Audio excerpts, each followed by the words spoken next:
reversal of the situation now. It is in this context that I throw open this Zoom conference on the lethal siege of Gaza by inviting Issam H. Yunus as a lead keynote speaker. I could spend quite time on it, but let me just give it a very brief thing, and not about how he was educated. I mean, all of us well did go to universities, though not in Essex in the UK or in the Birzeit University in Palestine.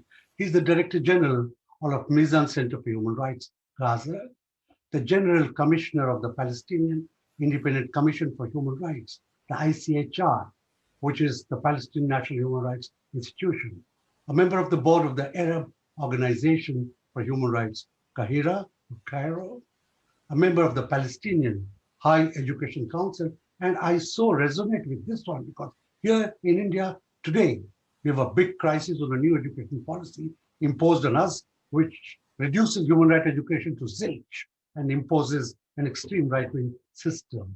He's also the Weimar Human Rights Award winner of 2008 from Germany, Franco-German Human Rights and the Rule of Law Award 2020. What else do we say for speakers who come on webinar and speak not from the lips, not even from the minds, but from their hearts, from their guts, from the lived experience, and who, like we are doing today in Delhi, who look into the tears of the eyes of the people and gather the strength from there and address this.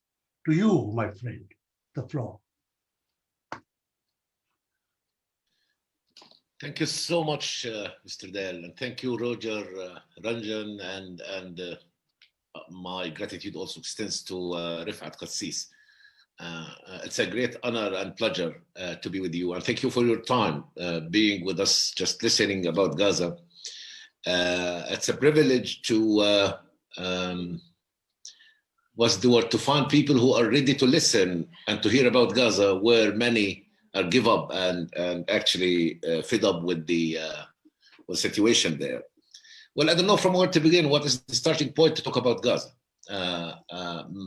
Before we address the situation, the closure and the dynamics of the closure and how it reproduces itself in a way that's really bad. Well, Gaza is a very thin slide alongside the Mediterranean. Its area is around 360 square kilometers, and the inhabitants are almost 2 million people are living there. 70%, 75% are refugees. And I think it's the most overpopulated area on earth. The number of people per capita are 9,373 persons per kilometer. So it's one of the overly crowded places. So you can imagine how life is there. It's surrounded by Israel from north and east, and from the south by Egypt, and then the Mediterranean from the west. Gaza is quite a unique situation, unique place. And the uniqueness stems from the fact that first, it's unpredictable situation. Very, very difficult to plan for 2 hours in this part of the world due to the different conditions that are there, different players, which we are going to talk about and to conduct sort of autopsy of the situation to make things clearer in this aspect. So it's unpredictable. Second, it's very fragile because it's very dependent on others. The history of Gaza shows the dependency on international aid, on support by others, especially where we have, as I said, 70% of the people are refugees. And it was created to be dependent, actually, with the different measures, military orders, the control. Finally, it was created to be severely dependent on Israel and on others. And it's actually not Gaza which is dependent. The whole idea of the PA, when it was established by Oslo, was intentionally created to be dependent on others politically and financially. And we could see this in different occasions when the Israelis punished or reacted to the PA by freezing the revenues that were collected by Israel on behalf of the PA, because the PA decided to go, for example, approach the United Nations to grant the state of Palestine a new status, non-member state. Next day, the PA was by freezing those funds, those revenues that were collected, which are solely Palestinian rights that are deducted by Israel.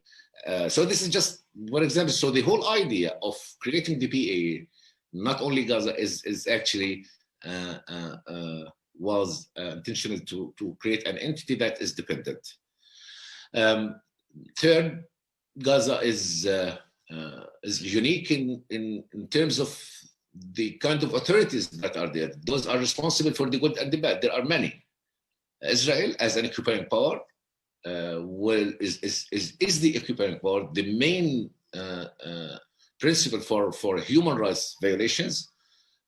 Before and after Oslo, Israel continued to be an occupied territory. Before and after the unilateral disengagement in the year 2005, the disengagement, which is actually redeploying the troops from the heart of the cities to the borders to have full control over the perimeters, the borders of Gaza, the airspace and the Sea of Gaza under the full jurisdiction and full control of Israel. So then the in and out, whether for the individuals and goods, is finally Israel has an absolute jurisdiction over. So they have the ultimate saying on this, who is allowed and what is allowed to Gaza. So this is just, Israel as the main occupier, the main authority that is responsible for the good and the bad. And we have two authorities, one in Gaza and the other one in the West Bank. Hamas is controlling Gaza. The PA is another authority. The PA is not a ghost, has also its dynamics and with measures, allocations, and so on, but it's there. But Israel still, the whole entity is still an occupied territory. And fourth, the international community. The international community is the main player when it comes to Gaza, West Bank. The history of the Palestinians shows clearly that we have this engagement with the international community, or the international community has a very close engagement with the Palestinians before 48, and policy measures, engagement, and lack of engagement, and recently the conditions or the principles of the quartet, for example, which is the international community made, has very dynamics and consequence of the human rights situation. So international community is part of the good and the bad. As compared with other conflicts, it's completely different story here, which we could also have. I hope that we have time to focus more on, but we have to strict more on the closure and the blockade. I think the key word in the occupied territories, in Palestine in particular, is accountability. As long as those who are responsible for violations, for perpetrating war crimes, are not brought to justice, I think this scenario will be repeated and civilians will continue to pay a very severe price out of this. So under the pretext of give peace a chance, all the last 3 decades, give peace a chance has resulted in the sacrificing of human rights, justice, denial of justice, and it's again very costly on civilians. So those are the main characteristics of Gaza. I would assume that would reflect part of the story. How Israel controlled Gaza? When Israel occupied Gaza in the year 1967, by the way, the first military order that was enacted by the Southern Commander declared Gaza a closed military zone. No one is allowed to leave. No one is allowed to return back to Gaza. And those who coincidentally found outside Gaza on the eve of the 5th of June, 1967, lost their right to return back to Gaza. And we have another category now, which was identified by Oslo. We have refugees on the one hand, which was left for the final status negotiations as part of those issues that were left there. But also we have displaced, those who were outside Gaza on the night of the occupation. So that was so the closure, the blockade, the military zone as such is very inherent in the Israeli doctrine, and 67 until today it was the rule. The rule is the closure, and the exception is the easings.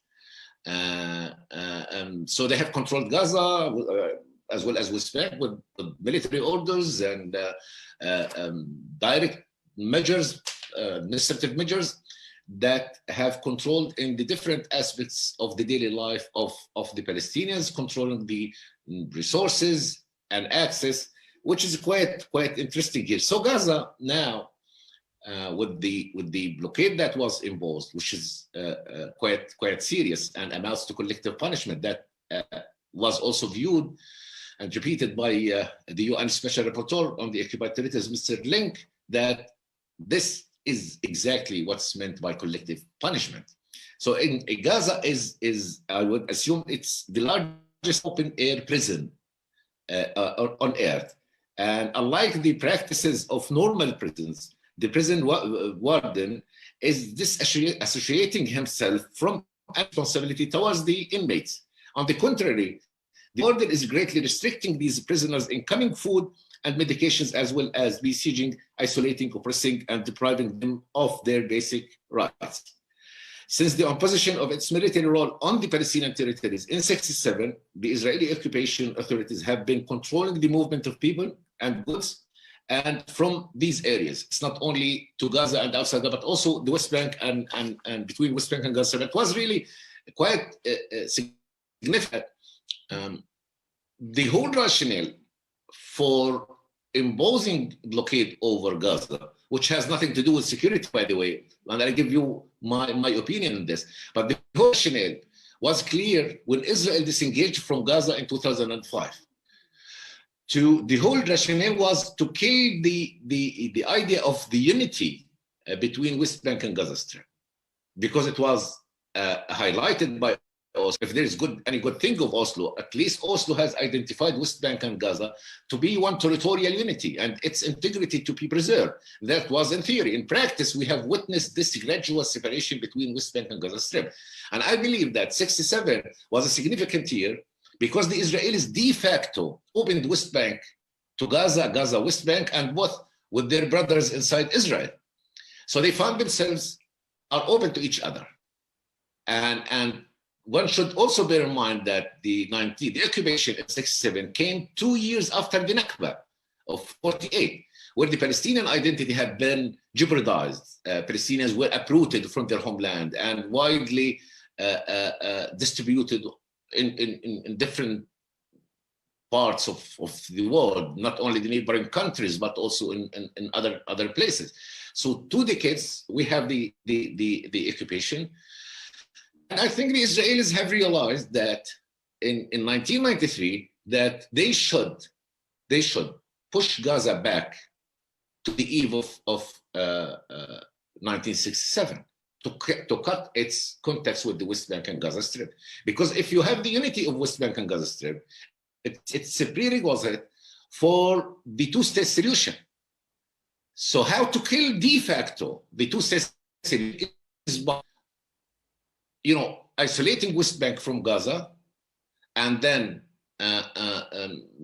playing with the time factor, where facts to be created, facts that are irreversible on the ground. 15 years of the blockade, for example, has created very significant facts on the ground. So they have isolated Gaza by imposing this, what's so-called blockade. Has nothing to do with security. Because I remember, I was a student at Birzeit in the 80s, Birzeit University in the West Bank. So I studied there. Now, and we used to be from Gaza, the Gaza students were around 30% of the overall number of students at Birzeit. Now it's 0 students. So they have just deleted from the minds of the people that there is any chance to study in West Bank, but there is a chance to study in New Delhi, for example, but not in Ramallah.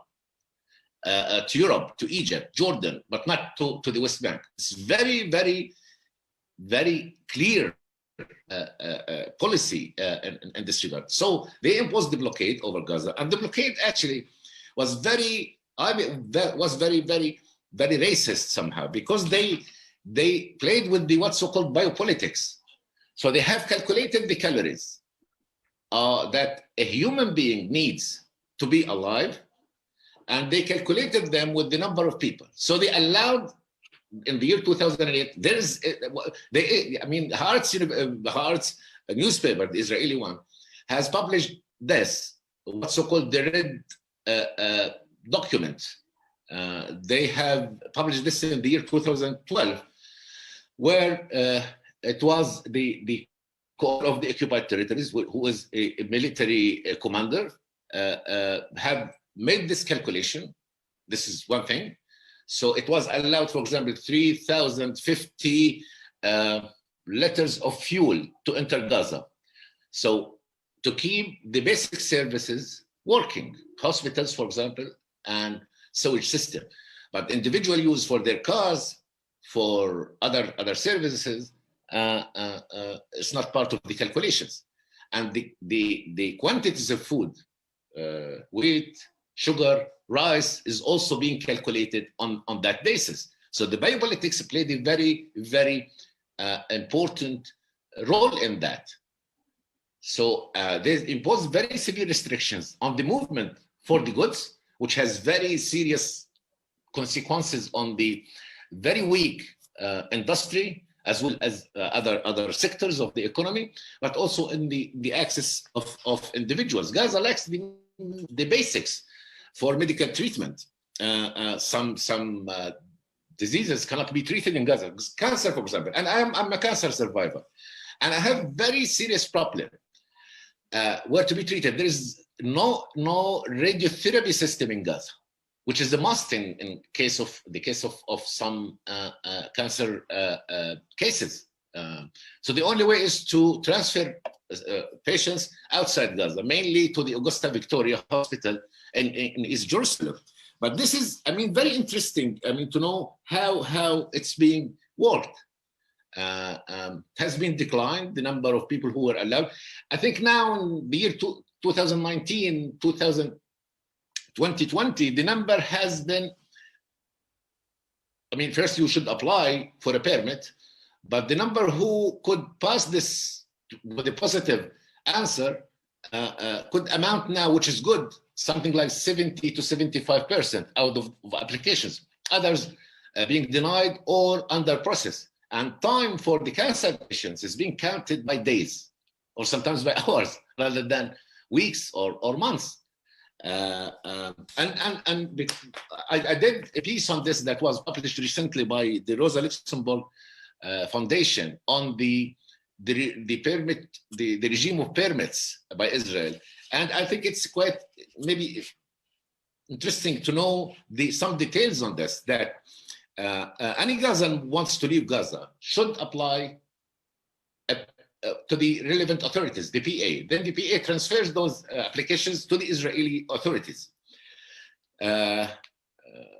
which to the Israeli side that performs a security vetting. Obviously, this process takes a long time.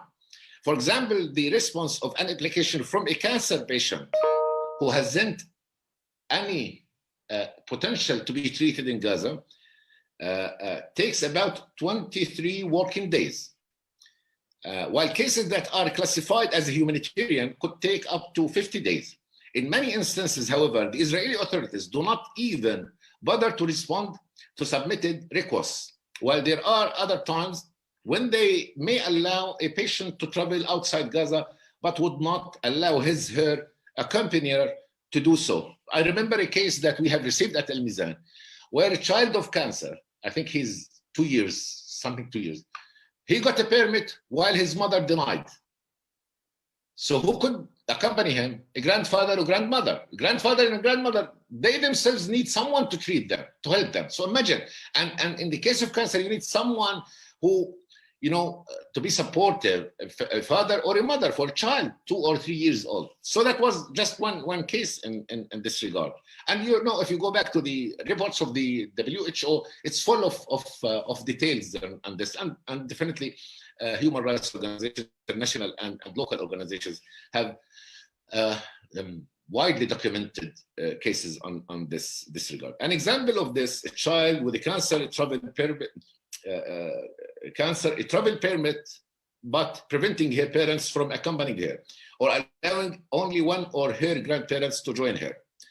A joint statement issued by Al Mizan, the Human Rights Watch, Amnesty International, Physicians for Human Rights in Israel, Medical Aid for Palestine, that was in the year 2017, showed that the movement through the air crossing from Gaza in that year recorded less than 1% of the movement in the same period in the year 2000.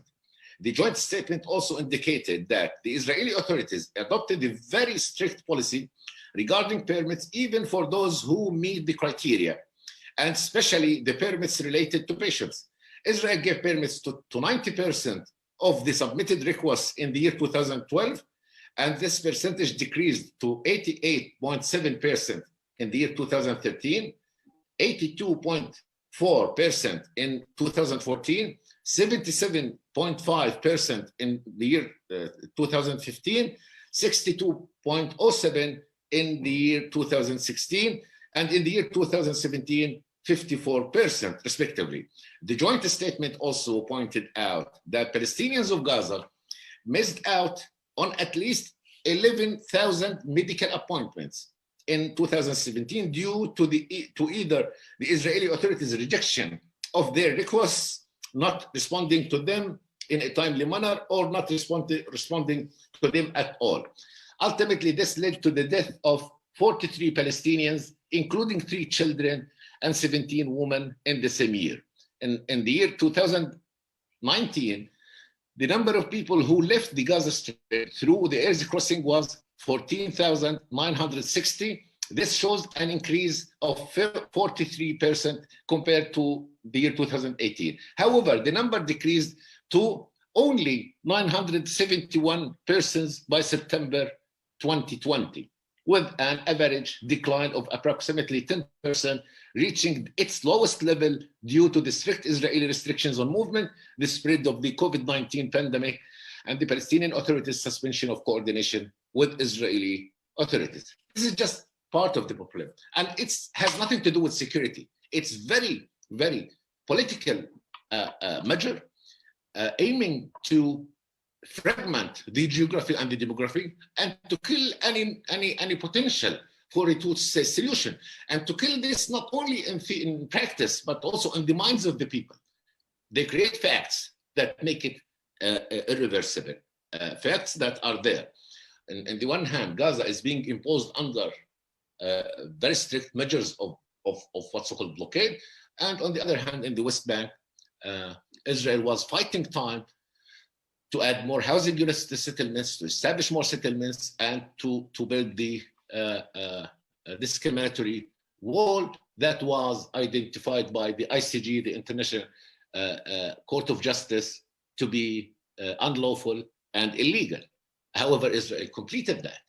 And now Jerusalem has been also subjected to change of its nature and its identity, the Arabic nature, the Christian and Islamic nature of the city.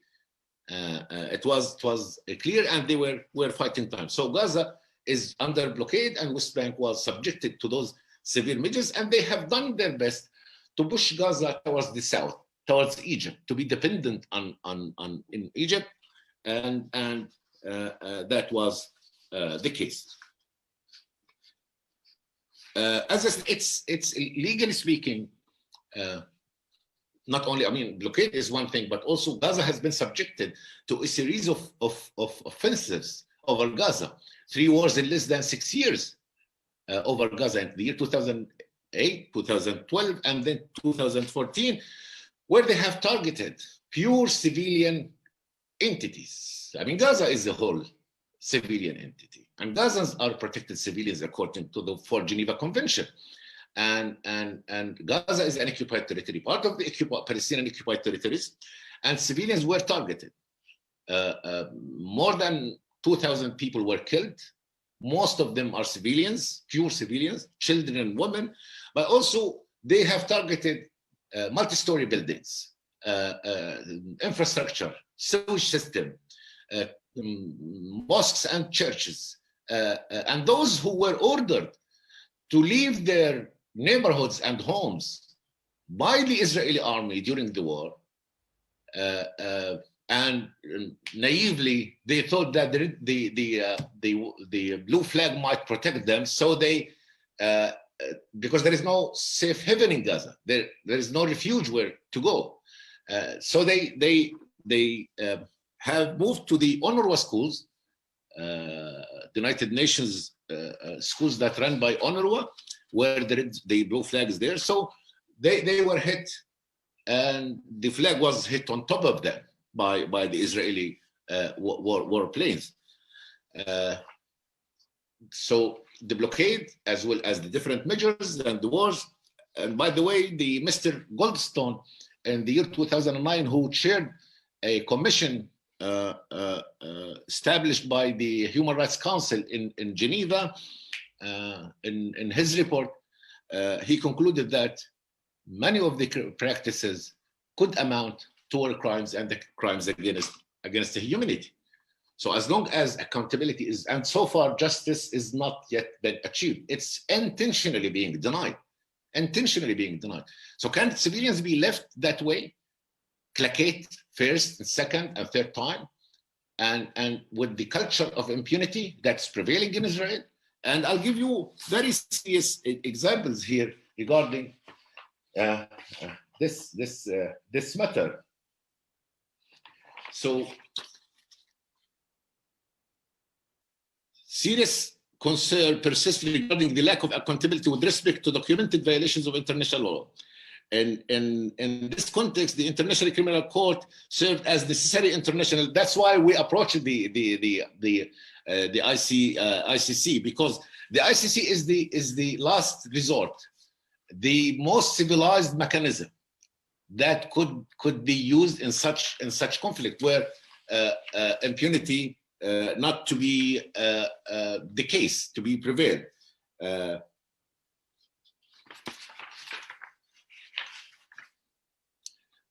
As a necessary international forum which Palestinian victims and their families can seek justice and accountability. With the preliminary examination concluded by Prosecutor Bensouda in December 2019, stating that she is satisfied that there is reasonable basis to proceed with an investigation into the situation in Palestine. An important step was taken by the court. However, the prosecutor then sought confirmation of the court's jurisdiction from the pretrial chamber, leaving the affected population still waiting for the investigation. We hope the investigation to be launched. But regarding the kind of cases, we cooperate with the Israeli legal system. We still use it for different reasons. In the cases that we submitted over the course of the last 3 years, 2018, 2020, Al-Mizan submitted over 100 criminal complaints to the Israeli Military Advocate General, requesting criminal investigations into incidents leading to the killing and maiming of Palestinians in the access restricted areas. You know, they have created restricted access areas alongside the borders with Israel. And whoever go to that area, which is the most fertilized cultural area in Gaza, alongside the borders. So farmers could not reach their land. So anyone who could go there might be subjected to the direct shooting. So in 2 cases we have submitted in this regard, the majority of whom were civilians taking part in the great marches of return demonstrations, while others were farmers and fishers at work. Only 2 soldiers were indicted and convicted. It's very rare for Israel to sentence soldiers for actions relating to the killing or injury of Palestinians in Gaza. And the sentences were not at all commensurate with the gravity of the crime on both cases, one involving the killing of a 14-year-old child and the other regarding the killing of a fisherman at work. The indictments centered on disciplinary charges and reckless endangerment instead of proper criminal charges for unlawful killing. The end result was two derisory sentences that were limited to the demotion in rank and military-related labor. The absence of criminal convictions is a statement to the perpetual manner in which the Israeli justice system, including the military courts, shields state across the genuine accountability and denies justice and redress to the victims, even in cases amounting to potential war crimes. So here is the problem. So the Israeli system, if compared with other systems or any place anywhere, you might have a victim that boycotts the system, the judicial system, claiming that it's biased, unindependent. But in the case of Israel, it's the system that boycotts the victims. So Palestinians cannot pursue justice through the Israeli legal system. So we have approached the system, and we so far, those are the only two cases where a soldier might be indicted. And finally, he was indicted, or they were indicted on discipline-based grounds rather than attacking civilians, criminal acts. So if justice cannot be pursued through the system, then where victims to go? Where to go? If a Palestinian in Gaza, his home was destroyed in the year 2009 by an Israeli bulldozer or an Israeli warjet, and when he rebuilt it, it was destroyed again in 2012, and in 2014, a family member was killed, and justice not yet been achieved. So where to go? Where to go then? And if you approach the criminal court, which is the most civilized mechanism, then you are anti-Semitic. You want to destroy the state of Israel. We don't care who might be brought to justice, to the court. We don't care. Whether Palestinian, Israeli, Hindu, no, we don't care. Those who violate the principles of international law must be accountable, period. We have nothing to do with Israel as such. We deal with the oppressor, with the occupier, with the war criminals. And war crimes are the most serious crimes that are punishable under international law, those who ordered and those who are executed. So if justice is not to be achieved and accountability is not to be addressed, then they are pushing the people for very, very serious options, which no one at all wants in this case. So I think international community should reconsider the whole engagement with Gaza for that reason. And it's a moment of truth where many things to be reconsidered. Otherwise, the whole peace and security, not only in the region but globally speaking, will be prejudiced. I think we reached the time that was allocated, and there is a lot to talk about. Maybe during what's been left in time. Thank you so much for your time, and I hope that I have clarified part of the issues and problems in Gaza. Thank you.